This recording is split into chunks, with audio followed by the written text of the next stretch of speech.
Imagine this. You wake up on a completely ordinary Tuesday morning. No alarm blaring, no dramatic music playing in the background, just another day. You make your coffee, you sit down at the table, and out of habit, not excitement, you check your investment accounts the same way you sometimes check the weather. And then you pause. Something looks off. Yesterday, while you were at work, putting in your full 8 hours, answering emails, sitting in meetings, dealing with stress, your portfolio quietly made $412. You do the math in your head. After taxes, your take-home pay from your actual job yesterday was about $320. And that's when it hits you. Your money made more than you did. Not because of a lucky trade, not because of a one-time spike, but because this is starting to happen again and again and again. You realize something uncomfortable and exhilarating at the same time. You could not show up to work tomorrow, and you'd still make money. Not enough to live on yet, but enough to notice. The lines are getting close. Your money is starting to work harder than you do.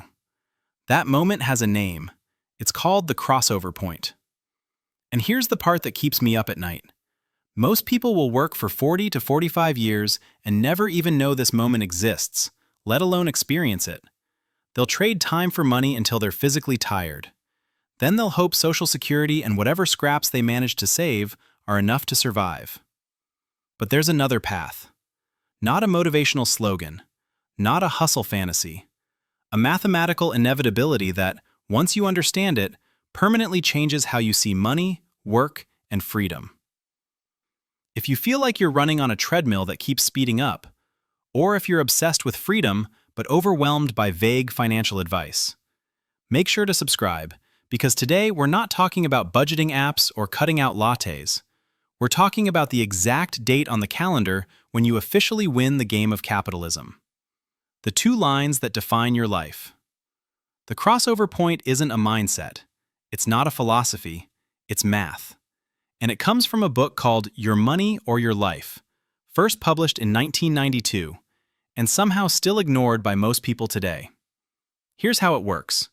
Your financial life is defined by two moving lines. Line number 1 is your expenses, what it costs you to exist every month. Rent or mortgage, food, transportation, insurance, subscriptions, entertainment, everything. For the average American household, this is roughly $5,000 to $6,000 per month, though location and lifestyle change that number a lot. Line number 2 is your investment income, what your money earns without your labor. Dividends, interest, capital appreciation. For most people at the beginning, this line is basically flat at zero. Maybe you have $5,000 in a savings account earning 3%. That's about $10 a month. Nothing exciting. But here's what almost nobody understands. That second line doesn't grow in a straight line. It grows exponentially. At first, it's painfully slow, almost insulting. But compound interest accelerates, and eventually, it curves upward. The crossover point is the exact moment when line 2 crosses above line 1. When your investment income exceeds your living expenses. When work becomes optional. Putting real numbers on it. Let's make this concrete. Say your expenses are $4,000 per month, or $48,000 per year. Using the widely accepted 4% rule, you'd need about $1.2 million invested to sustainably generate that income forever. That's your crossover number. And I know what you're thinking. I'm never getting to $1.2 million. But let's actually run the math. Say you're 30 years old. You make $60,000 a year, and you invest $500 per month at an average 8% return. After 10 years, age 40, you have about $91,000. Your portfolio generates maybe $300 per month. Not impressive. After 20 years, age 50, you have about $275,000. Now it's producing $900 a month. Still not enough, but something feels different. After 30 years, age 60, you're at $670,000. Now you're generating over $2,000 per month passively. You can feel the curve steepening. At this pace, You hit your crossover point around age 65. And that's when most people stop listening. They say, "So I invest my whole life and retire at a normal age. Big deal." But that's missing the point. The lever most people never pull. The crossover point isn't fixed. It's a function of two variables: your investments, your expenses. Most people only focus on the first, but reducing expenses moves the crossover point from both directions. Let's say you lower your expenses from $4,000 to $3,000 per month.